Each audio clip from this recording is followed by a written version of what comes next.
everyone, here I am Vadel Sagar and welcome to the part number 15 of our present discussion regarding the chapter number 1 in the standard 12 electric charge and its field.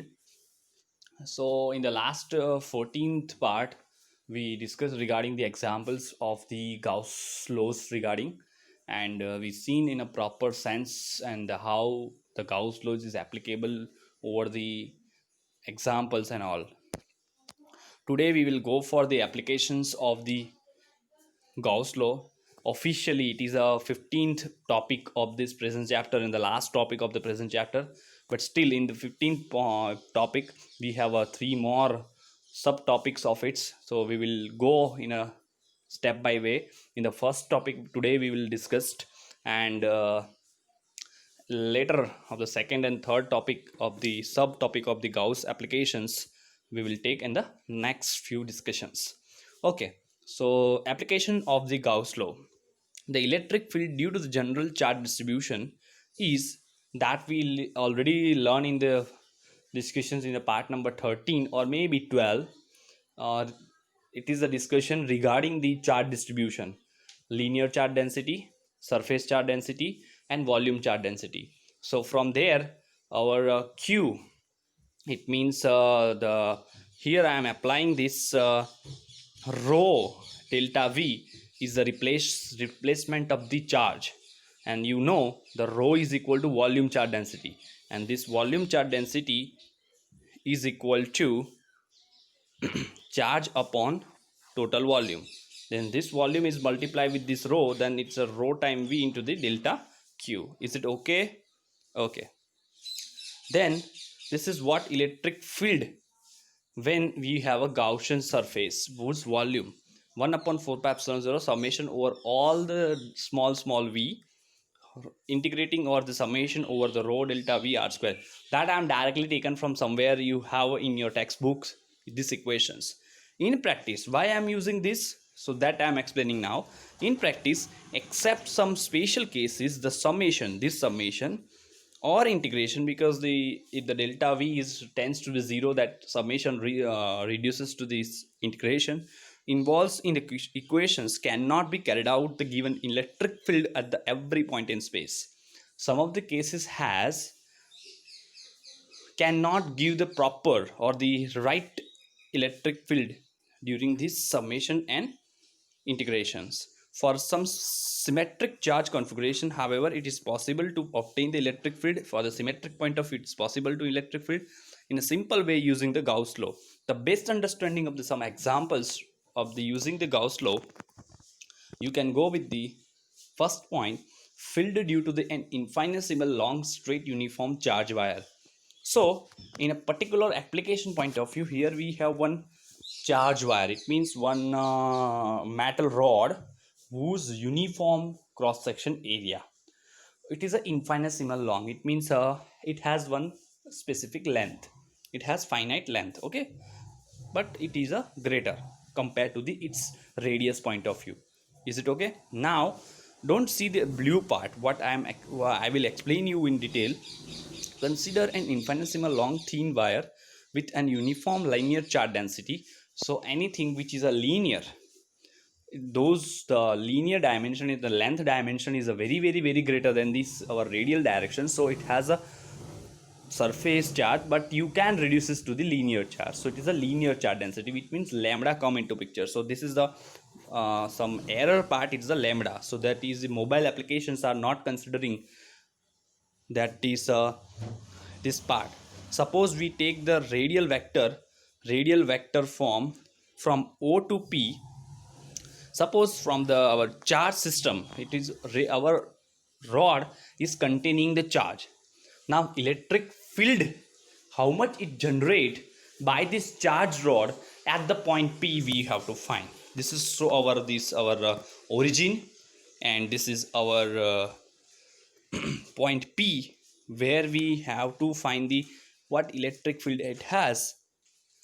And if this P is rotate around this these directions, you will find out the what electric field at this side. It is exactly similar to the P1, P2, P3 and P prime, P double prime, P3 prime, whatever it has. So the electric field around this particular radius r, fixed r, it is same. So they obtain completely equivalent with respect to the charge. This implies that the electric field is must have a same magnitude at the those points.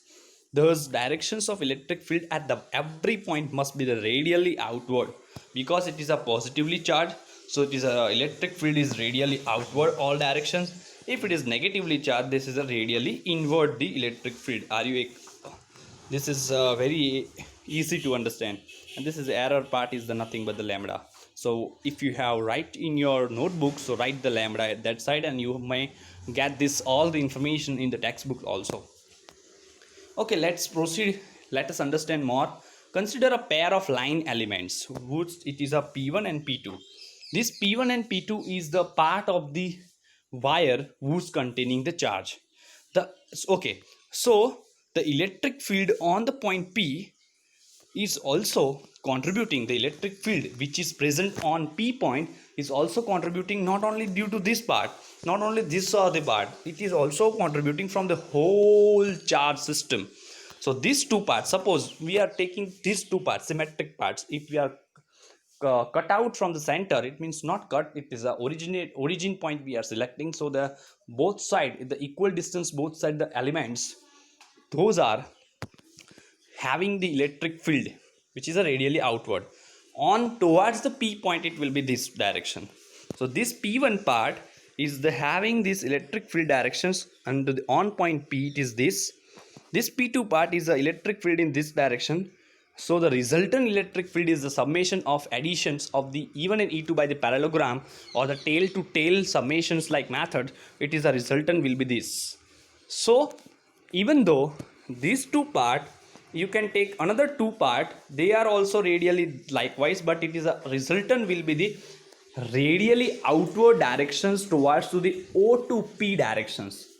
So the whole charges which are present on the whole rod of the wire, okay, they are generating electric field on the point P, which is towards the directions of OP. There is no another ways. Okay, there it is present allwhere, but the resultant it will feel this much. Okay, the electric field produced by, now I am just concluding in a concluding in a text form, proper text form, but the explaining point of view, for understanding point of view, I explained. Again I am explaining you anywhere, any part. This is an infinitesimal. I am not bothering with the size. There is a lengthy rod we have. Suppose one charge is here and another charge is here. Both are charge can generate the electric field on the part point P. Okay, this can be direction this one, and this can be direction is this one, but these two can generate the resultant electric field on the point P in the directions of OP only. So any part which are present in this whole rod will be resulting in OP direction. Electric field produced by the two element on the pair when the sum given a resultant electric field which is a radially outward, as I discussed. The true for any such pair which are present in the rod, whole rod, total field at the point P which is radially, finally since we are infinite rod, is a electric field does not depends on the position of P along the length of the wire. So anywhere you are taking the P point is not depending on the length of it. How much long wire you have did not matter of the point P. These are not affecting on the point P. In short, the electric field is everywhere, radially in the plane of cutting to the wire normally. So where your point P you are chosen anywhere in this space, from there radially outward cut you are make on the rod, that is the plane through which our electric field is present. And this is the basically it depends on the how far the point you are taking P point, how far from the our origin, charge origin, it means rod. So that is matter, R will matter there only. This is the already we seen in earlier also.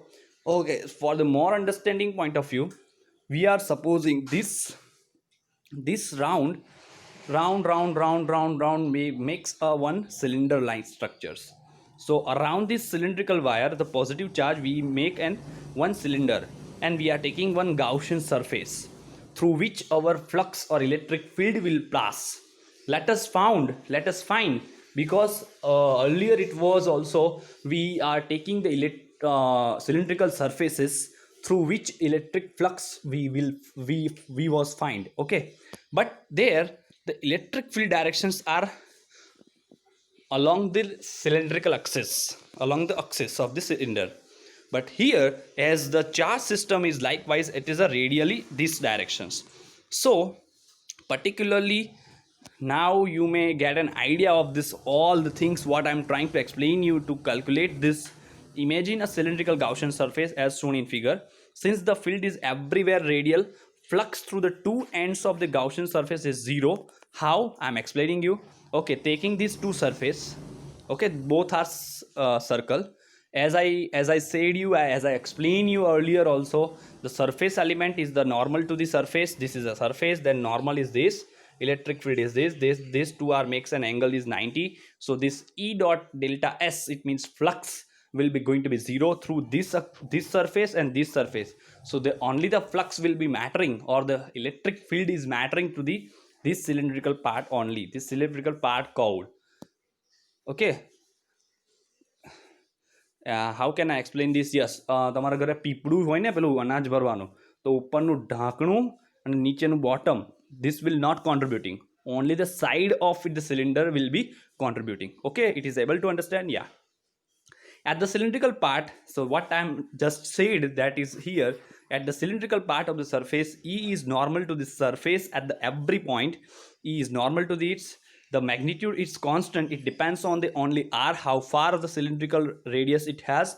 The surface area of the curved is, the area of the curved surface is 2 pi rl, is the nothing but the cylindrical part area that we know in the 6th class and 7th class, where the L is the length of the cylinder and R is the radius of the cylinder. Okay, so this is what the based of the present discussions.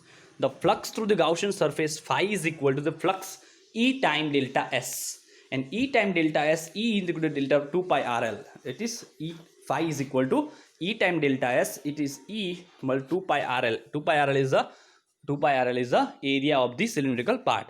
There another 2 is the up circle and down circle. It means circles part, opening and ending part of the cylinder will be not contributing. That's why I'm not summation over there.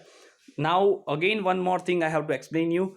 Don't go to this next sections. So this, before that, it is a phi is equal to q by epsilon 0 as per a Gauss law, and this is the, okay, for your rough work point of view, or the additional steps point of view, for the simplify the point of view of this theory, this q is this is the comes from the radial, or the, yes, line charge density. Line charge density lambda is equal to delta q by delta L. So this is your delta q is equal to L time delta L.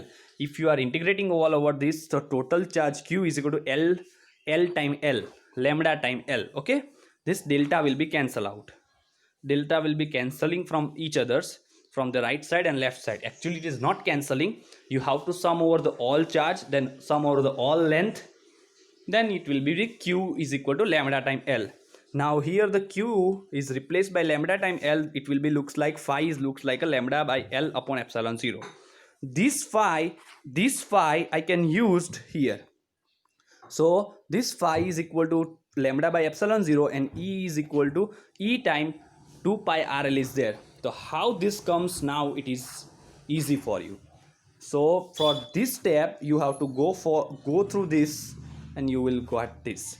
At the end, electric field E is equal to this LL only cancel from the each side, then it reduces to lambda upon 2 pi epsilon 0 into R. This is the actual electric field passes through the Gaussian surface whose cylinder you are taking, whose radius is R. This vectorial E at the point, at the every point in this is a simple way. Here we are not considering any vector. If we write in the vector sense, E is equal to lambda time 4 pi epsilon 0 into R into normal n cap, that n is nothing but the radial unit vector. So it shows the directions point of view, and then lambda is the E is directly outward. So the E is the directly outward, then lambda is positive you have to take, and E is directly inward, then your lambda is negative, because the positive charge and negative charge scenario. Is it okay? Okay, now this E bold is means E vector, sorry, E vector is equal to E normal time n cap, like structure we have. Okay, note that the here the E is replaced by A. For this general way I am writing the vector A as a scalar multiplied by unit vector. So this is E time E of A in vector. E vector is equal to magnitude time of its directions. So the A is equal to A time A. Then the scalar part A is the algebraic number. It can be magnitude any, it can be negative or positive also. And then direction is shows the particular directions of the vector. So it can be any number. So we have to take the mode. You can read this, you will be able to understand what I am trying to explain you. Mode how comes into pictures. So at the end, this can be positive or negative. So the whole this is nothing but the E. Here we have defined. So this part I can replace by small normal E. So the E vector is equal to normal E into n cap. Where when you are writing the E normal E here, this one, then you have to take mode, this mode. Why? Because it can be positive also, it can be negative also in a respective points or respective charge scenario. Also note that through the only the charge enclosed by the surface whose lambda L, this one lambda L, charge enclosed by the system is the lambda L, was included above the electric field E is due to the charge on the entire wire. Electric field which will generate is due to the entire charges which are present in the whole wire. Further, the assumptions that is twice of the infinitesimal long of the Q shell. Without the assumptions, we cannot take E is the normal to the curved part of the cylindrical Gaussian surface. However, equation 1.32, it means last equation what we derived approximately through electric field around the central portion of the, it's a very near answer to the original answer of it, because we are reduces, we are calculating at the end using the Gauss law. So at the application point of view, it is a easy. Okay, how easily we get the electric field generated by the infinitesimal long wire. So this is the application of the Gauss law, where the end is effort may be ignored. So this is one of the applications of the Gauss law using to find the electric field around the infinitesimal long wire who is charged as positive. Okay, thank you very much.